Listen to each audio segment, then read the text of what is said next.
Bonjour, bonsoir. Vous suivez Étudier Ecosa avec Schneider. Je suis Alfred Schneider, votre frère. Durant cette semaine, nous étudions la 7e leçon. Cette leçon a pour titre l'Alliance au Sinaï. Et nous sommes le mardi 11 mai 2021. Cette partie a pour titre l'Alliance du Sinaï. Mardi 11 mai 2021, l'Alliance du Sinaï. Le texte à mémoriser se trouve dans Exode 19, le verset 4, disant « Vous avez vu ce que j'ai fait à l'Égypte et comment je vous ai porté sur des ailes d'aigle et amené vers moi. Vous avez vu ce que j'ai fait à l'Égypte et comment je vous ai porté sur des ailes d'aigle et amené vers moi. » Exode 19, le verset 4. Le livre de l'Exode attire l'attention du lecteur sur 3 événements majeurs. Ces 3 montagnes, l'Exode lui-même, l'établissement de l'Alliance et la construction du tabernacle ou sanctuaire s'élèvent au-dessus des contreforts d'événements moins importants. L'établissement de l'Alliance, consigné dans Exode 19 à Exode 24, était le mont Everest des 3. Un bref aperçu d'Exode 19 à Exode 24 montre la séquence et la relation des événements. En première position, l'arrivée d'Israël et son campement au Sinaï après avoir été délivré par l'Éternel. Exode 19, les versets 1 et 2, dit « Le 3e mois après leur sortie du pays d'Égypte, les enfants d'Israël arrivèrent ce jour-là au désert de Sinaï. Étant partis de Réphidim, ils arrivèrent au désert de Sinaï et ils campèrent dans le désert. Israël campa là, vis-à-vis de la montagne. » Deuxièmement, la proposition de Dieu d'une alliance à Israël. Voyons ça dans Exode 19, les versets 3 à 6. Il est dit « Moïse monta vers Dieu, et l'Éternel l'appela du haut de la montagne en disant « Tu parleras ainsi à la maison de Jacob, et tu diras aux enfants d'Israël, vous avez vu ce que j'ai fait à l'Égypte, et comment je vous ai porté sur des ailes d'aigle et amené vers moi. Maintenant, si vous écoutez ma voix, et si vous gardez mon alliance, vous m'appartiendrez entre tous les peuples, car toute la terre est à moi. Vous serez pour moi un royaume de sacrificateurs et une nation sainte. Voilà les paroles que tu diras aux enfants d'Israël. » Et troisièmement, il y a la réponse d'Israël en acceptant l'alliance. Lisons Exode 19, les versets 7 et 8. C'est dit, Moïse vint appeler les anciens du peuple, et il mit devant eux toutes ces paroles, comme l'Éternel le lui avait ordonné. Le peuple tout entier répondit, nous ferons tout ce que l'Éternel a dit. Moïse rapporta les paroles du peuple à l'Éternel. Et quatrièmement, il y a les préparatifs pour recevoir officiellement l'alliance. Lisons un peu l'Exode 19, les versets 9 à 25. Et l'Éternel dit à Moïse, voici, je viendrai vers toi dans une épaisse nuée, afin que le peuple entende quand je te parlerai, et qu'il ait toujours confiance en toi. Moïse rapporta les paroles du peuple à l'Éternel. Et l'Éternel dit à Moïse, va vers le peuple, sanctifie-les aujourd'hui et demain, qu'ils lavent leurs vêtements. La montagne du Sinaï était toute enfumée, parce que l'Éternel y était descendu au milieu du feu. Et cette fumée s'élevait comme la fumée d'une fournaise, et toute la montagne tremblait avec violence. L'Éternel lui dit, va, descends, tu monteras ensuite avec Aaron, mais que les sacrificateurs et le peuple ne se précipitent point pour monter vers l'Éternel, de peur qu'il ne les frappe de mort. Moïse descendit vers le peuple et lui dit ces choses. En 5e position, il y a la proclamation des 10 commandements. Lisons un peu Exode 20, les versets 1 à 17. Il est dit, alors Dieu prononça toutes ces paroles en disant, je suis l'Éternel, ton Dieu, qui t'ai fait sortir du pays d'Égypte, de la maison de servitude. Tu n'auras pas d'autre Dieu devant ma face. Tu ne te feras point d'image taillée, ni de représentation quelconque des choses qui sont en bas sur la terre et qui sont dans les eaux plus bas que la terre. Tu ne te prosterneras point devant elles, et tu ne les serviras point, car moi, l'Éternel, ton Dieu, je suis un Dieu jaloux qui punit l'iniquité des pères sur les enfants jusqu'à la 3e et la 4e génération de ceux qui me haïssent, et qui fait miséricorde jusqu'en 1000 générations à ceux qui m'aiment et qui gardent mes commandements.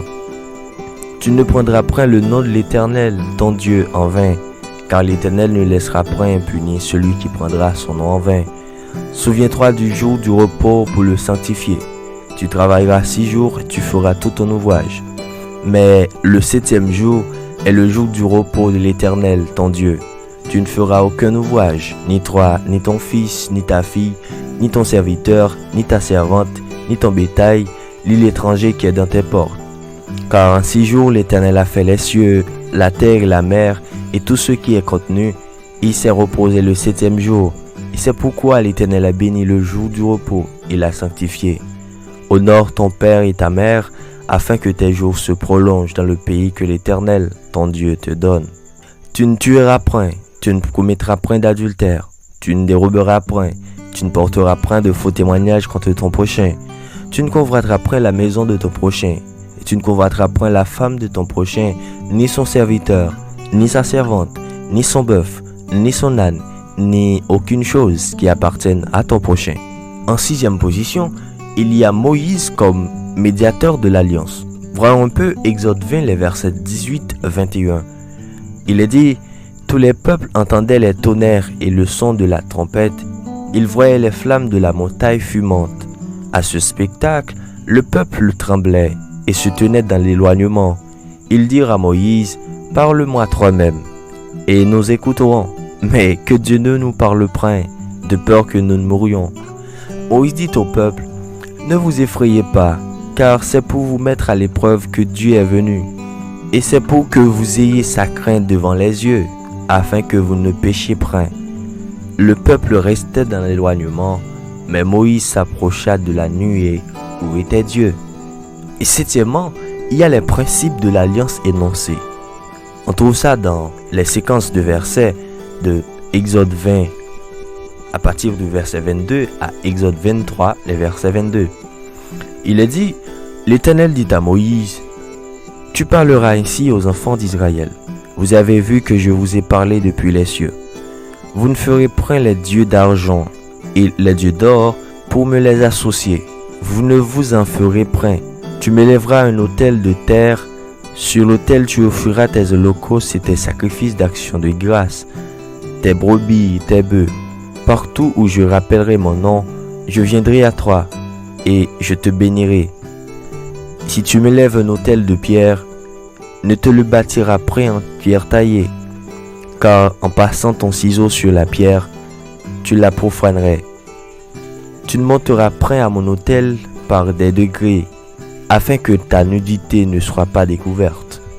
Si des hommes se querellent et qu'ils heurtent une femme enceinte et la fassent accoucher sans autre accident, ils seront punis d'une amende imposée par le mari de la femme et qu'ils paieront devant les juges. Mais s'il y a un accident, tu donneras vie pour vie. Et enfin, en 8e position, il y a la ratification de l'alliance.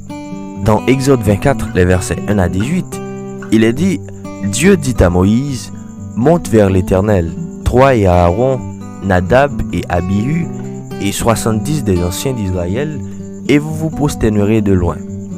Moïse s'approcha seul de l'Éternel, les autres ne s'approcheront pas, et le peuple ne montera point avec lui. L'aspect de la gloire de Dieu était comme un feu dévorant sur le sommet de la montagne aux yeux des enfants d'Israël. Moïse entra au milieu de la nuée et il monta sur la montagne. Moïse demeura sur la montagne 40 jours et 40 nuits. Cette alliance joue un rôle essentiel dans le plan du salut. C'est la 4e alliance énumérée dans la Bible, précédée de celle avec Adam, Noé et Abraham. Et en elle, Dieu se révèle plus pleinement qu'auparavant, d'autant plus que tout le rituel du sanctuaire est établi. Ainsi, le sanctuaire devient le moyen par lequel il montre au peuple le plan du salut qu'il devait révéler au monde. Bien que le Seigneur ait racheté Israël de l'esclave d'Égypte, il voulait qu'ils comprennent que la rédemption avait une signification plus grande et plus importante que la simple libération de l'esclavage physique. Il voulait les racheter du péché, l'esclavage ultime, et cela ne pouvait se faire que par le sacrifice du Messie comme l'enseignaient les types et les symboles du service du sanctuaire. Il n'est donc pas étonnant que, peu de temps après avoir été rachetés de l'esclavage et après avoir reçu la loi, les Israélites aient reçu l'ordre de construire le service du sanctuaire. C'est là que Dieu leur a révélé le plan de la rédemption, qui est le véritable sens et le but de l'alliance. Car l'alliance n'est rien si ce n'est une alliance de salut que le Seigneur offre à l'humanité déchue. C'est ce qu'elle était en Éden et c'est ce qu'elle était au Sinaï. Nous venons de voir la partie du mardi de la leçon 7, ayant pour titre l'alliance au Sinaï. L'alliance au Sinaï. Et le verset à mémoriser se trouve dans Exode 19, le verset 4, disant « Vous avez vu ce que j'ai fait à l'Égypte, et comment je vous ai porté sur des ailes d'aigle, et amené vers moi. Vous avez vu ce que j'ai fait à l'Égypte, et comment je vous ai porté sur des ailes d'aigle, et amené vers moi. » Exode 19, le verset 4.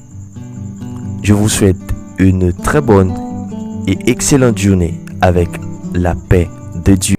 Dans les bruits de la terre, quand oublier le céleste séjour, trouve un instant pour être solitaire dans la prière.